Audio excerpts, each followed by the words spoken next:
नमस्कार दोस्तों, out of home की एक और नई वीडियो में आप सभी का स्वागत है। दोस्तों, चार धाम यात्रा की कड़ी में आज मैं आप सबको लेकर चलने वाला हूं गंगोत्री धाम की यात्रा पर। दोस्तों, गंगोत्री धाम मां गंगा को समर्पित है। गंगोत्री धाम से लगभग 19 किलोमीटर की दूरी पर गोमुख स्थित है, जिसे मां गंगा का उद्गम स्थान माना जाता है।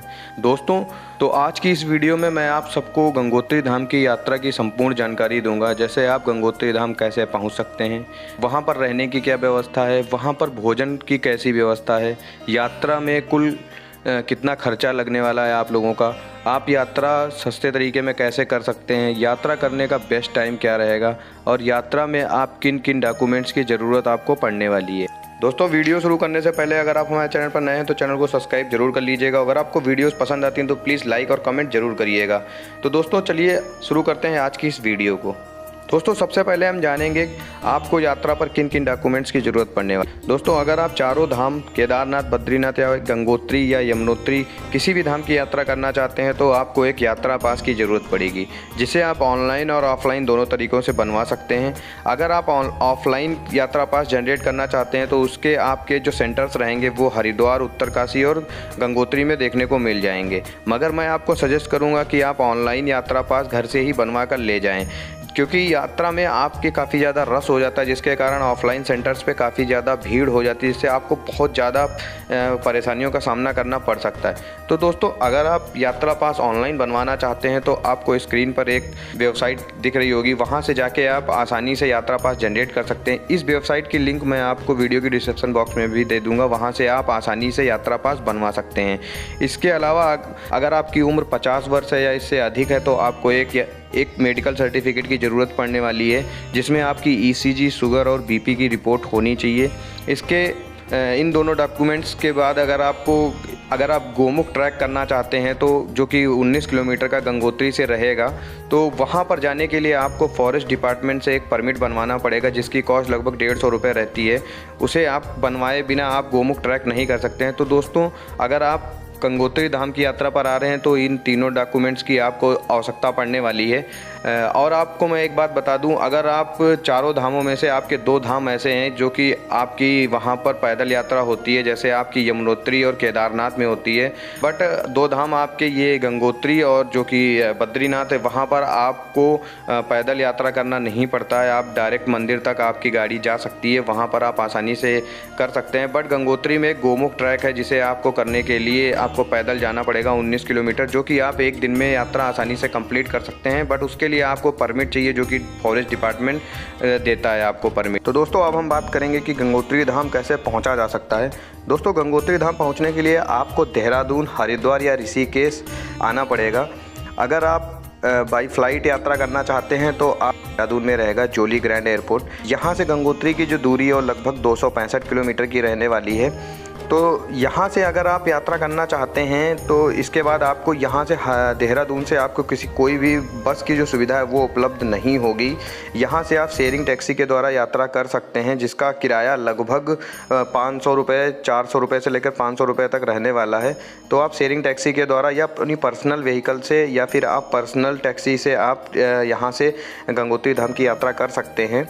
अगर आप यमुनोत्री के बाद गंगोत्री जाना चाहते हैं तो उसकी वीडियो आपको डिस्क्रिप्शन बॉक्स में मिल जाएगी या आई बटन में आपको वीडियो देखने को मिल जाएगी। वहां से आप वीडियो देखकर आप अपनी यात्रा को कंप्लीट कर सकते हैं, सारी इन्फॉर्मेशन उन वीडियोस से ले सकते हैं। तो दोस्तों, इसके बाद अगर हम बात करें इस वीडियो की, तो इस वीडियो में हम बजट यात्रा कर रहे हैं, तो इसमें मैं आप लोगों को सबसे आसान और सस्ता तरीका बताऊँगा। तो दोस्तों, इसके बाद अगर हम सस्ते तरीके की बात करें तो आप किसी भी देश के किसी भी कोने से अगर आप यात्रा करना चाहते हैं गंगोत्री धाम की, तो आपको हरिद्वार आ जाना पड़ेगा। हरिद्वार रेलवे स्टेशन लगभग सभी जो छोटे बड़े शहरों से आसानी से आपको ट्रेन उपलब्ध हो जाएंगी हरिद्वार के लिए। इसके आगे आपको जो यात्रा करनी पड़ेगी वो आपको बाई रोड ही करनी पड़ेगी। तो इसके बाद आपके पास 3 ऑप्शंस रहते हैं, बस, शेयरिंग टैक्सी या फिर पर्सनल टैक्सी के द्वारा, और अपने पर्सनल व्हीकल से भी आप यात्रा कर सकते हैं। तो दोस्तों, अगर हम बस की बात करें तो आपको रेलवे स्टेशन के बाहर ही आपको रोडवेज, सरकारी रोडवेज की जो बसेस हैं उसका बस स्टॉप मिल जाएगा। वहाँ से आपको गंगोत्री धाम के लिए बस मिल जाएगी। तो दोस्तों, आपको गंगोत्री धाम की जो यात्रा है वो आपको इस तरीके से प्लान करनी है कि आपको सुबह लगभग 4-5 बजे जो है आपको हरिद्वार आ जाना रहेगा। हरिद्वार 4 से 5 बजे अगर आप पहुँच जाते हैं, क्योंकि 5, 6, 7, 8, 9 बजे तक ही आपको यहाँ से बसेस जो है गंगोत्री धाम के लिए या चार धाम यात्रा के लिए आपको बसेस उपलब्ध होती हैं। गंगोत्री धाम जाने के लिए जो बस सरकारी बस है वो सुबह लगभग 7 बजे के करीब यहाँ से खुलती है। तो दोस्तों हरिद्वार से डायरेक्ट जो बस है वो 7 बजे आपको मिल जाएगी, जिसका किराया लगभग 450 रुपये रहता है। अगर आपको डायरेक्ट बस गंगोत्री धाम के लिए नहीं मिलती है तो आपको पहले उत्तरकाशी के लिए बस लेनी होगी, जिसका किराया लगभग 350 रुपये रहेगा।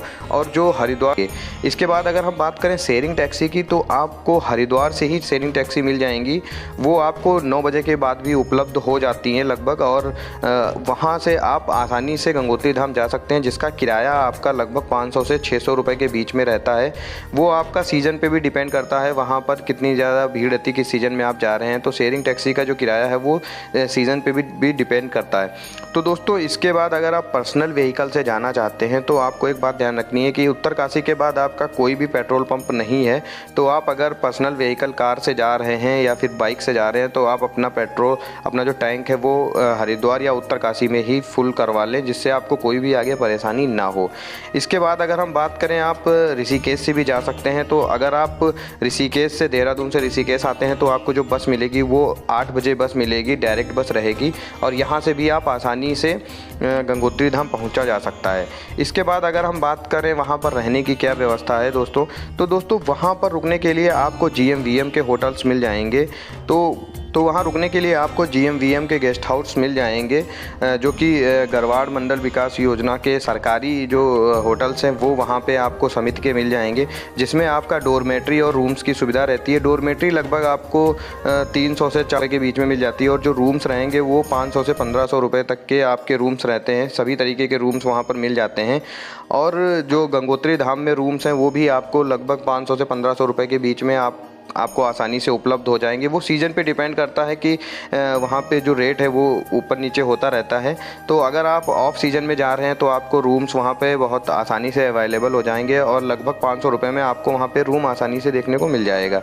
इसके बाद अगर हम बात करें आपके लिए भोजन की, तो वहाँ पर थाली सिस्टम चलता है लगभग सभी जगह। उत्तराखंड में अगर आप चार धाम यात्रा करेंगे वहाँ पर थाली सिस्टम रहता है। तो यहाँ पर जो थाली सिस्टम है वो 80 से 100 रुपये के बीच में आपको पर पर्सन की थाली मिल जाती है, जिसमें आप आसानी से शुद्ध शाकाहारी भोजन आप यात्रा के दौरान कर सकते हैं। तो दोस्तों यहाँ पर आपको रहने और खाने की कोई भी परेशानी नहीं होने वाली है।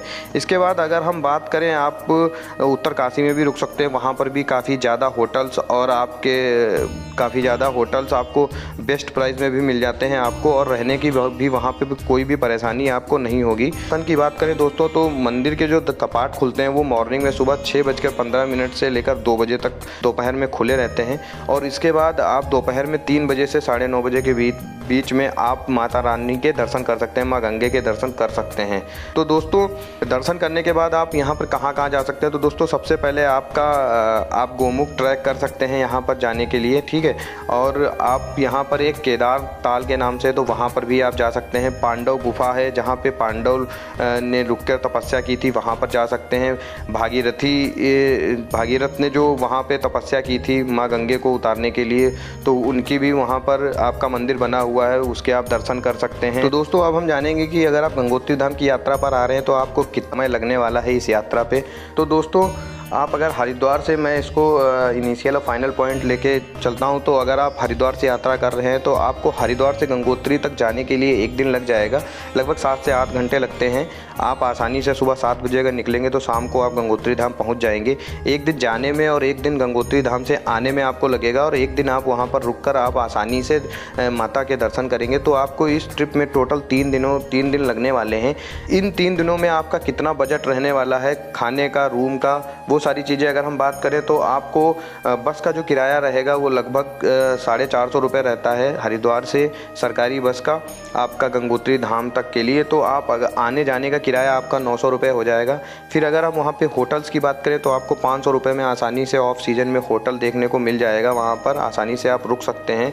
तो अगर आप 2 दिन के लिए होटल लेते हैं तो 1000 रुपये आपका वहाँ पर होटल का हो जाता है। फिर इसके बाद अगर हम खाने की बात करें तो आप मॉर्निंग और शाम को अगर आप थाली खाते हैं तो वहाँ पर आपके लिए 200 रुपये का आपका बजट बन जाता है पर डे का।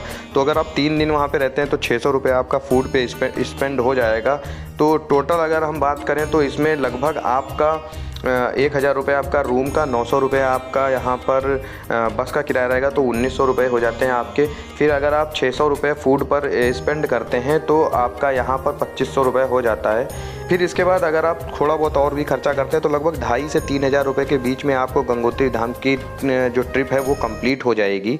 तो दोस्तों लगभग मैंने सारी जो डिटेल है वो आपको इस वीडियो में शेयर की। फिर भी अगर कोई भी क्वेश्चन आप मुझसे छूट जाता है तो अगर आप चाहते हैं उसकी इन्फॉर्मेशन लेना तो आप कमेंट बॉक्स में कमेंट कर सकते हैं, मैं उसका रिप्लाई करने की पूरी कोशिश करूँगा।